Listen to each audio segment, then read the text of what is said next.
Here we have an arrangement of a potentiometer. ES, the upper side battery, is the supply battery. जो ऊपर की ओर है वो supply की बैटरी है. जो नीचे एक आप देख रहे हैं, हाँ देखिए जो ऊपर प्लस माइनस है, that is supply battery. Lower one is the first cell which is given as the primary cell. यहाँ हम कंपैरिजन ऑफ ईएमएफ जो पिछले वीडियो में देखे थे उसके बारे में समझेंगे. So here one potentiometer is given with 4 meter wire. A और B के बीच में 4 मीटर वायर लगा है. A is connected to the positive terminals of the battery and the cell which we have to compare with another cell. ठीक है. Cell अब देखिए बीच में एक गैल्वेनोमीटर लगा हुआ है बॉक्स शेप में और ये जुड़ा हुआ है ये जॉकी से. येलो के अंदर जो है वो highlighted that is potentiometer wire और जो जॉकी आप देख रहे हैं पेन के आकार का ये है. अब हम क्या करेंगे, नल डिफ्लेक्शन पोजीशन खोजते हैं. पहली वाली सेल कनेक्टेड है और सप्लाई वाली बैटरी कनेक्टेड है. Null deflection position if I have found it at any point C, here I have got the null deflection position. ठीक है, यानी गैल्वेनोमीटर में कोई करंट नहीं है. तो अब देखिए ए से कौन सा पॉइंट करंट कनेक्टेड है, नीचे वाली सेल का पी पॉइंट. तो ये जो ए और पी के बीच का पोटेंशियल डिफरेंस होगा इट इज इक्वल्स टू ये जो पी और क्यू यानी नीचे वाली सेल का जो ईएमएफ होगा वो किसके बराबर होगा, जो अभी ए से सी तक के वायर की डिस्टेंस है. ठीक है, और यहाँ पे तभी आई जीरो होगा यानी current through the galvanometer will be zero. तो अब देखिए वी पी क्यू क्या होगा, ये तो पोटेंशियल टर्मिनल पोटेंशियल डिफरेंस है. वी पी क्यू ईएमएफ नहीं है तो V P Q minus I into R. Similarly अब देखिए वी ए सी क्या है, ए और सी पॉइंट के बीच का पोटेंशियल डिफरेंस. ठीक है, तो V A C is proportional किसके होगा, लेंथ ऑफ द वायर. यही हमने देखा था पीछे जो हम पिछले वीडियो में देखे थे. So it is proportional to L1.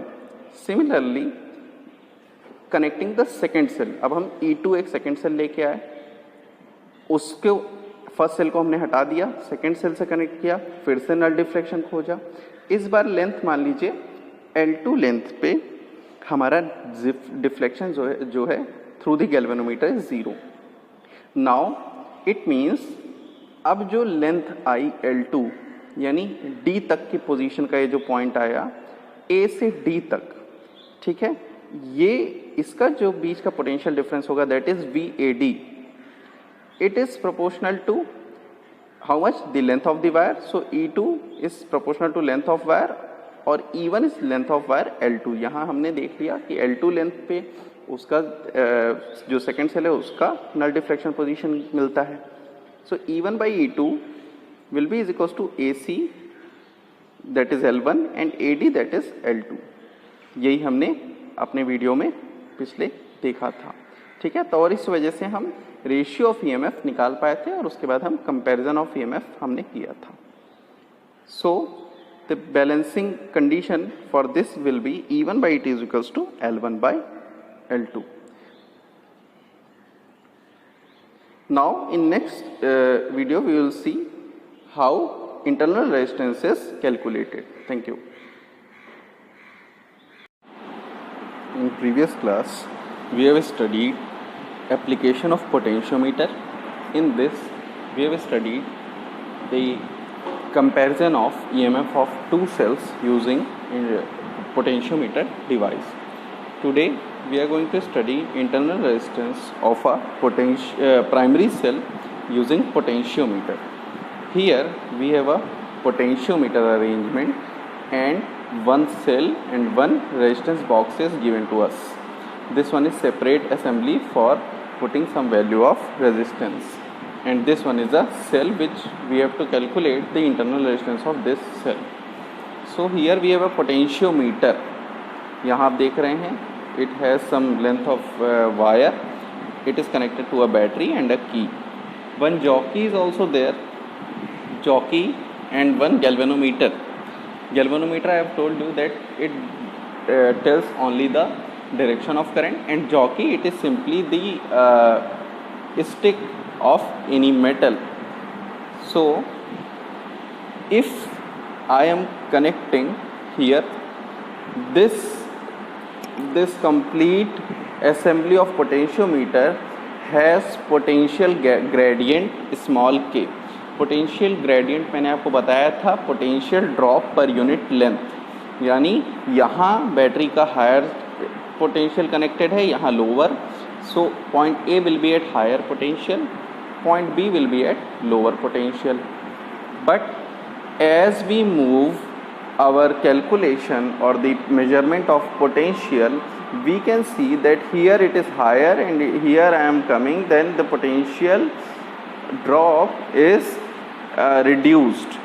ये घटता चला जाता है यहाँ से यहाँ तक, तो इसी को कहते हैं पोटेंशियल ग्रेडियंट। क्या है कि कितनी लेंथ लेने पे पोटेंशियल कितना घटा, सो it is potential drop per unit length.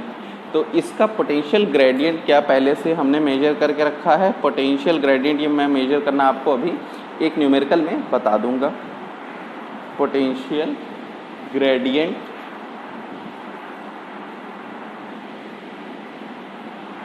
is equals to k if I have potential gradient of this device as small k. Now as I am connecting this cell, only this cell to the point A, like this, and negative terminal of this cell is connected to a galvanometer. The galvanometer is a device which tells only the current in the circuit, whether there is any current or not, all right, by deflection of the needle. Now after the galvanometer के दूसरे pin से I have connected a jockey. Jockey is a stick connected with the wire so that we can put here, touch the wire, this wire anywhere. क्योंकि wire को हाथ से touch कराना मुश्किल होगा, इसलिए पेंसिल के आकार का एक जॉकी होता है which is a metal rod which we have to connect it here or here. This jockey is made up of copper wire and connected or the covered with a plastic covering. all right, तो अब देखिए यहाँ पे हम क्या करेंगे, सबसे पहले हमने ऐसा अरेंजमेंट हमको मिला था, रेजिस्टेंस बॉक्स देखिए मैंने नहीं जोड़ा है, ठीक है। तो ऐसे केस में अभी के लिए हम इसका कुछ पोटेंशियल होगा, मान लीजिए इसका ईएमएफ अभी हमको पता है ई, ठीक है, ईएमएफ हमने एक अंदाज़ा लगाया ई है, ठीक है, या तो फिर कुछ होगा जो ई है। अब देखिए इस बैटरी से यहाँ करंट बह रही थी इस वाले सर्किट में, ऊपर को अभी छोड़ देते हैं, नीचे बह रही होगी। अब देखिए अगर हमारा ये बैटरी का चूँकि ईएमएफ ज़्यादा है तो ये इस पूरे सेल में डिस्ट्रीब्यूटेड है, इस पूरे सर्किटरी में डिस्ट्रीब्यूटेड है। यहाँ पे बैटरी का मान लीजिए ईएमएफ कुछ रहा होगा कैपिटल ई या ई डैश, कुछ भी बड़ा वैल्यू, ये कुछ छोटी वैल्यू होगी इससे। तो यहाँ से यहाँ तक ये इस वाले बैटरी का यहाँ मैक्सिमम है या मिनिमम। अब अगर हम यहाँ इस वाले तार को कहीं यहाँ पे या यहाँ पे टच करें, ठीक है, तो दो कंडीशन बनती है। एक तो इस सर्किट में जो करंट बह रही है वो किसके कारण, इसके कारण है, और इस सर्किट में भी कुछ पार्ट करंट का ऐसे ये मूव करेगा, ठीक है। अगर इसमें बहने वाली करंट, चूँकि अब इसको हमने जोड़ दिया, मान लीजिए यहाँ जोड़ दिया, ठीक है, यहाँ जोड़ दिया अगर इस पॉइंट पे, तो उस सर्किट में भी कुछ करंट बही और इस सर्किट में भी कुछ करंट बही, ठीक है। और रिजल्टेंट जो हुआ वो क्या हो गया, जो बड़ा वाला होगा वो वाला। लेकिन अगर ऐसा हो, देखिए यहाँ से मैंने कहा कि ये यहाँ मैंने जोड़ दिया और यहाँ से तार की लंबाई ये मैंने नापी, यहाँ से यहाँ तक ये तार की लेंथ आई L1, ठीक है, L1 लेंथ है। ऐसी एक कंडीशन हमको मिल गई जिसमें इस ईएमएफ ने, मतलब इस ईएमएफ की वैल्यू अगर मान लीजिए 1.5 वोल्ट है, हमें तो पता नहीं थी, लेकिन 1.5 वोल्ट हमने मान लिया ये रही होगी। यहाँ 4 वोल्ट है, ठीक है। 4 वोल्ट कहाँ रखने पे आता है, जब हम इस वाले वायर को यहाँ टच कराते तो गैल्वेनोमीटर में जो करंट होती वो पूरी 4 वोल्ट वाले के कारण होती, ठीक है। लेकिन जब इसको हम यहाँ टच कराते तो रीडिंग गैल्वेनोमीटर में जो करंट होती वो यहाँ पे, चूँकि यहाँ पे इसका पोटेंशियल 0 हो जाता है, यानी गैल्वेनोमीटर में कोई करंट, मतलब गैल्वेनोमीटर में केवल एक तरफ करंट होती, किसके कारण? इस बैटरी के कारण। इस बैटरी के कारण 0 हो जाती, इस बैटरी के कारण केवल करंट होती। क्यों? क्योंकि केवल ये वाला ईएमएफ काम कर रहा होता। क्यों? क्योंकि ये वाले का 0 कहाँ पे है? यहाँ पे। अगर कहीं कोई, समझिएगा कि अगर कोई बीच में यहाँ पे टच करने पे गैल्वेनोमीटर में रीडिंग ना इधर आई ना इधर आई, यानी गैल्वेनोमीटर में दो तरह से करंट बह सकती है। एक जो यहाँ से करंट ऐसे निकल के इस तरफ से होके जा रही है, जब ईएमएफ ये वाला छोटा पड़ गया, ये वाला बड़ा हो गया, तो ऐसे करके इस तरह से करंट गई, ठीक है ना, ये वाली। तो गैल्वेनोमीटर में रीडिंग इस तरफ, ठीक है ना, यानी करंट इस डायरेक्शन में ऐसे गई, ठीक है। लेकिन अभी अगर हम मान लीजिए इसी पोटेंशियल को हम ऐसा कर दें कि यहाँ से करंट इस तरफ से निकल के, यानी ईएमएफ ई ज़्यादा हो जाए और ये बैटरी वाले की वैल्यू कम हो जाए, ये वाला कम पड़ गया, ये वाला ज़्यादा, ये वाला मान लीजिए हमने 0.5 वोल्ट लगाया, ये वाला 1.5 वोल्ट, तब क्या हुआ? 1.5 वोल्ट वाला ज़्यादा हो गया, यानी करंट इस तरह से पास होके और यहाँ से होके तब ऐसे गई ग्राउंड में, ठीक है। यानी अब जो होगा, ये अगर ये वाला ज़्यादा पड़ गया और ये वाला कम हो गया, तो गैल्वेनोमीटर में करंट का कांटा इस तरफ जाएगा। ऐसे जनरली कैसे रहता है? सेंटर पे रहता है। लेकिन अगर कभी एक ऐसी कंडीशन हमें मिल जाए, यानी इसका कौन सा पार्ट, इसका कितना पार्ट हम ले लें इस वाले ईएमएफ का, जो मान लीजिए 10 वोल्ट है, ये वाला 1.5 वोल्ट है, तो इसका कितना पार्ट ले लें कि ना इधर से करंट जाए ना इधर से करंट जाए, यानी करंट ना क्लॉकवाइज डायरेक्शन में यहाँ इस सर्किट में मूव करे, ना ही एंटी क्लॉकवाइज इस डायरेक्शन में सर्किट में मूव करे। तो ऐसे के लिए इसको और इसको बराबर होना पड़ेगा ईएमएफ को, यानी इसका केवल 1.5 वोल्ट ही हम लेंगे, तभी करंट ना इधर से मूव करेगी ना इधर से, कोई भी हायर या लोअर नहीं रहेगा, दोनों करंट एक दूसरे को कैंसिल कर देगी। यानी गैल्वेनोमीटर में कैसी रीडिंग आएगी? नो डिफ्लेक्शन, यानी बीच में आएगी, ठीक है। तो ऐसा लेने के लिए हमने अलग अलग पोजीशन पे रखा, तो यानी इस वाले का सबसे बड़ा पार्ट यहाँ मिलेगा, सबसे छोटा पार्ट यहाँ मिलेगा, ये वाले को यहाँ रख दें तो सबसे छोटा, लेकिन हमने कहीं बीच में रखा और वहाँ पाया कि ये गैल्वेनोमीटर में ना लेफ़्ट डिफ्लेक्शन हुआ ना राइट, यानी गैल्वेनोमीटर में, यानी इस सर्किट में ना इधर करंट बही ना एंटी क्लॉकवाइज करंट बही। तो वैसी पोजीशन पे जो ईएमएफ होगा, जो इस सर्किट के अंदर ईएमएफ होगा, वो किसके कारण होगा? वो किसके बराबर होगा? वो ई के बराबर होगा, यानी ई इक्वल्स टू क्या हो जाएगा? मान लीजिए L1 लेंथ पे वो मिला, L1 इंटू के क्यों कर रहे हैं? के क्या है? इस पोटेंशियोमीटर का potential drop per unit length, और मल्टीप्लाइड बाई कितनी लेंथ पे आया? मान लीजिए अगर 10 लेंथ पे आया, ठीक है, तो ये 10 मल्टीप्लाई लेंथ कर दिया, तो ये वाली लेंथ जो L1 वाली पोजीशन है वो हमें क्या बता रही है? वो हमें बता रही है कि इस बैटरी का केवल 1.5 वोल्ट ही यहाँ पे यूज्ड अप है, यानी 1.5 वोल्ट, और ये कंपेरेबल है, यानी 1.5 वोल्ट वाला पोर्शन ही इसके बराबर है, यानी इस सेल का ईएमएफ हमें एक अंदाज़ा मिल गया। लेकिन हमें 1.5 वोल्ट से मतलब नहीं है, हमें इस सेल का इंटरनल रेजिस्टेंस निकालना है, ठीक है। L1 लेंथ पे हमारा क्या मिला? गैल्वेनोमीटर नल डिफ्लेक्शन दिया, ज़ीरो डिफ्लेक्शन दिया, डिफ्लेक्ट नहीं किया, तो नल डिफ्लेक्शन समझ में आया। जब ये जो गैल्वेनोमीटर के थ्रू कोई भी करंट पास ना करे, ऐसा पोजीशन क्या कहलाती है? Null deflection. L1 is null, NULL, deflection when no resistance. Resistance box अभी मैंने नहीं जोड़ा है ना, नो रेजिस्टेंस। अब देखिए इसको इक्वेशन 1 ले लीजिए। अब देखिए हमने क्या किया, इस सर्किट में इस रेजिस्टेंस बॉक्स को भी जोड़ दिया, ठीक है ना। रेजिस्टेंस बॉक्स को जोड़ने का मतलब कि एक की लगाया, उसको बंद करके ऐसे जोड़ दिया। अब आप ये सोचिए कि जब ये करंट यहाँ से ऐसे कोई करंट पास होगी, तो ये इस रेजिस्टेंस में, अगर मान लीजिए मैंने R रेजिस्टेंस अप्लाई कर दिया रेजिस्टेंस के थ्रू, रेजिस्टेंस बॉक्स एक ऐसा डिवाइस है जो केवल रेजिस्टेंस अप्लाई करता है, ठीक है। तो रेजिस्टेंस बॉक्स के थ्रू R रेजिस्टेंस अप्लाई कर दिया, ठीक है। तो अब क्या होगा, R के क्रॉस अगर मान लीजिए यहाँ से कोई करंट आई गई रही होगी, ठीक है, मान लीजिए इस सर्किट का इंटरनल, इस सेल का इंटरनल रेजिस्टेंस स्मॉल r है, हर सेल का अपना इंटरनल रेजिस्टेंस होता है, मान लीजिए उस सेल का इंटरनल रेजिस्टेंस स्मॉल r, ठीक है। तो ऐसा करने पे अब ये सेल का ईएमएफ नहीं काम करेगा। अब ऐसे सर्किट में थोड़ा सा करंट ड्रॉप हो जाएगा इस R के क्रॉस, ठीक है। तो पोटेंशियल यहाँ ड्रॉप एक आएगा जिसको हम कह देंगे आई इंटू, मान लीजिए इस करंट, इस सर्किट में करंट गई आई, मान लीजिए यहाँ से ये जो करंट जा रही है इट इज़ आई करंट, तो ये थोड़ा सा कुछ करंट यहाँ पे ड्रॉप हो जाएगा, यानी इस सर्किट में मान लीजिए आई करंट है, तो इस सर्किट में तो यहाँ पे जो करंट ड्रॉप हुआ वो आई इंटू कैपिटल आर हुआ, ये ईएमएफ से इतना कम आगे बढ़ेगा, ठीक है। तो अब दूसरे केस में, सेकंड केस में, if K2 is closed, K2 यानी K2 की को क्लोज किया, ये वाली की को, यानी इस R रेजिस्टेंस में हमने R resistance is applied and capital R resistance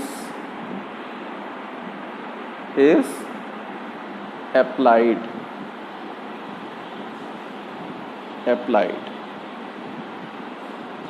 alright. तो अब देखिए जब कैपिटल R रेजिस्टेंस हम अप्लाई कर रहे हैं तो अब क्या होता है, हम फिर से इस जॉकी को अलग अलग जगह पोजीशन करके अब देखते हैं नल डिफ्लेक्शन कहाँ आता है। तो हमने ये पाया कि इसके क्रॉस जो ईएमएफ था, अब ये अगला मान लीजिए ये वाला यहाँ नहीं, यहाँ पे आके पोटेंशियल ड्रॉप L2 लेंथ पे पोटेंशियल ड्रॉप ऐसा आया कि गैल्वेनोमीटर में कोई भी डिफ्लेक्शन नहीं आया, मतलब L2 लेंथ वाले पे टच करने पे जो सर्किट हमारा कंप्लीट हुआ तो इधर वाली करंट ने, क्लॉकवाइज करंट ने एंटी क्लॉकवाइज करंट को कैंसिल आउट किया, या फिर पोटेंशियल जो था वो कुछ अलग हो गए ईएमएफ से।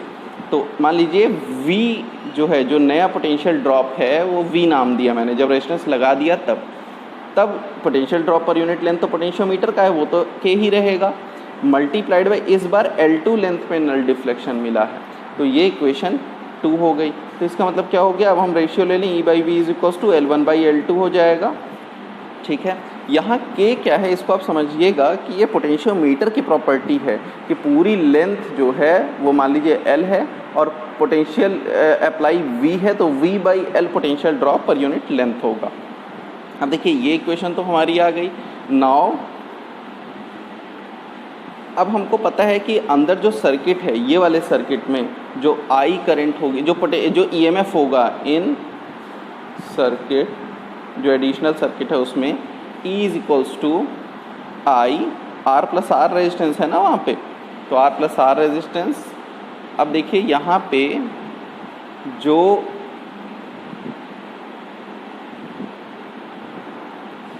E बाई वी होगा उसको अब हम क्या लिख सकते हैं, यहाँ से देखिए E बाई वी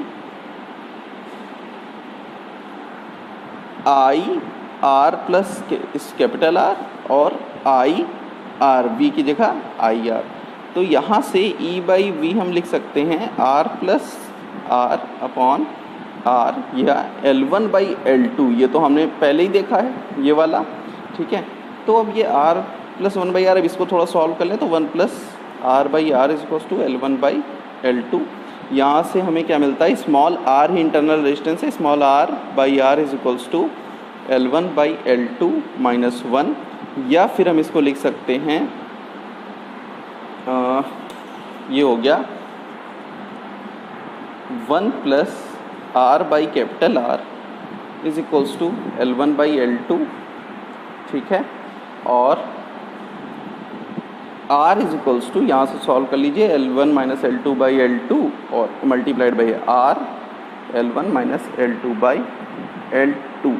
तो ये हम पोटेंशियोमीटर में किसी सर्किट को जोड़ के कोई भी सेल, उसके पैरेलल में कोई रेजिस्टेंस बॉक्स लगाते हैं, फिर एक बार उस सेल में बिना रेजिस्टेंस जोड़े हम पोटेंशियल मेजर करते हैं, देखते हैं नल डिफ्लेक्शन किस पे आ रहा है, फिर उसके बाद एक रेजिस्टेंस अप्लाई करते हैं उसके साथ सर्किट में, फिर हम चेक करते हैं कि अब दोबारा से ये नल मेथड या नल डिफ्लेक्शन किस पोजीशन पे आ रहा है, गैल्वेनोमीटर में करंट कब 0 आ रही है, और फिर दोनों का रेशियो लेते हैं और वहाँ L1 L2 हमको मिल जाता है। जब L1 L2 मिल जाएगा तो L1 L2 की वैल्यूज़ कैपिटल R जो हमने बाहर से अप्लाई किया, ये रैंडम कुछ भी हो सकता है, 1 2 3 4 ओम 5 ओम कुछ भी हो सकता है, इससे हम किसी एक प्राइमरी सेल का EMF निकाल सकते हैं। इसको हम जब लैब में कर रहे होंगे तो हमें तब भी प्रैक्टिकली हम इसे करके देखेंगे। अब देखिए एक बहुत क्वेश्चन बोर्ड में आता है why is a potentiometer preferred over a voltmeter for measuring the EMF of a cell. आप यहाँ देख रहे हैं कि जब हम गैल्वेनोमीटर यूज़ करते हैं then we always say at null position, means potentiometer is a null method device. Null means or 0 point or void point, means when the current is 0 in this circuit. So when we use potentiometer, we always measure the potential at 0 current, means when no current is flowing. So potentiometer is a null method device. At null point it does not draw any current from the cell, and thus there is no potential drop due to internal resistance of the cell. It measures actual EMF of the cell.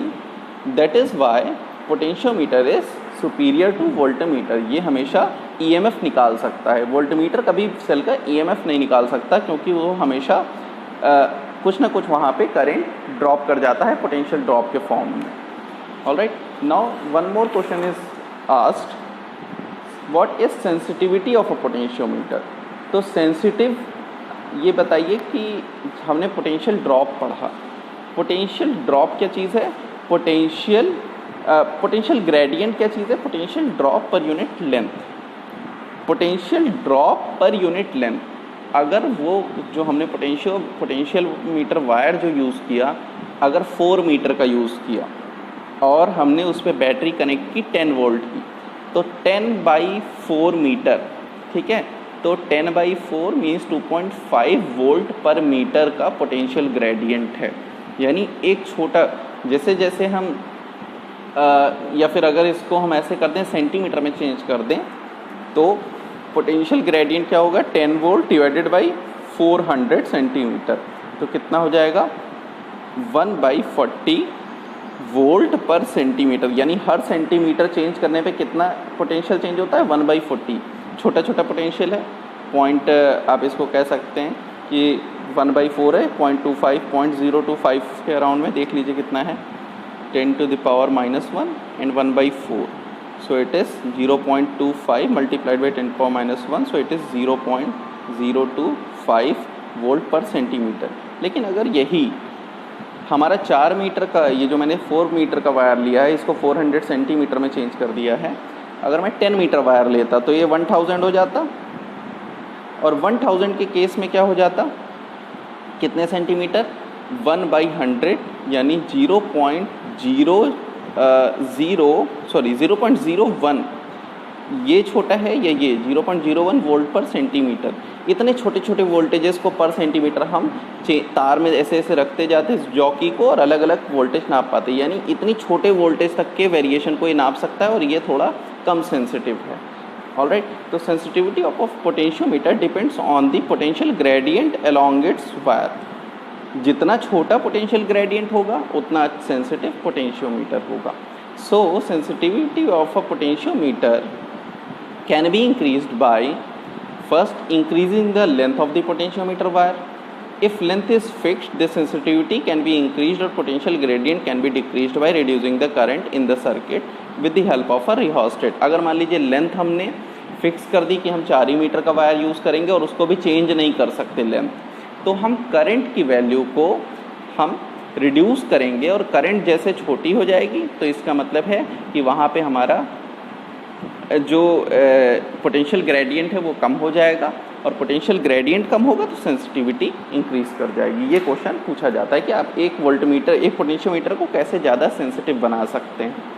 ये lab में practicals के दौरान viva voice में ज़रूर पूछा जाता है। Now देख लेते हैं कैसे हम पोटेंशियल ग्रेडियंट निकाला करते हैं एक एग्जाम्पल के थ्रू। ये CBSE 2016 में आया हुआ एक न्यूमेरिकल है, उससे हम एग्जाम्पल ले लेते हैं। Here we have a circuitry 2 volt, ये 2 वोल्ट है। ये AB जो है ये रेजिस्टेंस नहीं है, AB एक पोटेंशियोमीटर वायर है जिसका एक सिरा 2 वोल्ट से कनेक्टेड है, 15 ओम का एक रेजिस्टेंस भी सीरीज में लगा हुआ है। उसके साथ ये सर्किट अलग से, यानी इस सर्किट को हम बाद में देखेंगे, पहले हम क्वेश्चन के पहले पार्ट पे आते हैं, that is potential gradient along A B.